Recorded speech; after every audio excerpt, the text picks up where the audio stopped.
Gentleman from New Hampshire is recognized for such time as he may use. Well, thank you, Madam Speaker, and I want to thank Chairman Pallone for yielding. I rise today and urge the swift passage of H.R. 2630.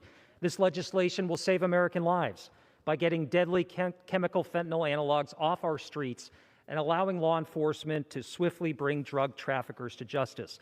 The CDC reports that there were more than 50,000 deaths involving all synthetic opioids in the 12-month period ending in July 2020. 50,000 deaths in 12 months. The addiction crisis has worsened as a result of this pandemic, and this is not the time to let regulations lapse or to back away from our commitment to get people the help that they need. My state of New Hampshire, like so many, has been hit incredibly hard by fentanyl and its chemical analogs.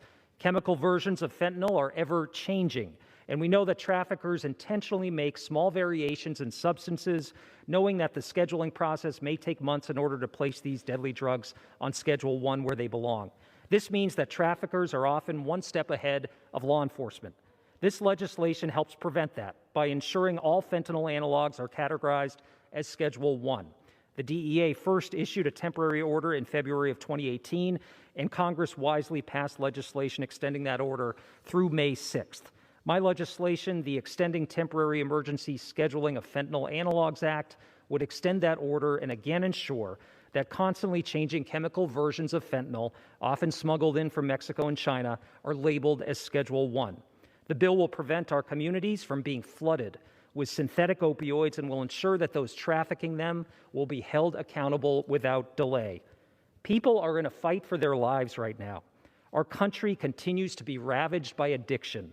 To let down our guard at this moment would cause unmistakable harm to our families and our communities. I'm hopeful that we will see swift bipartisan action in Congress to grant this extension. I urge passage of this bill, and I yield back my time.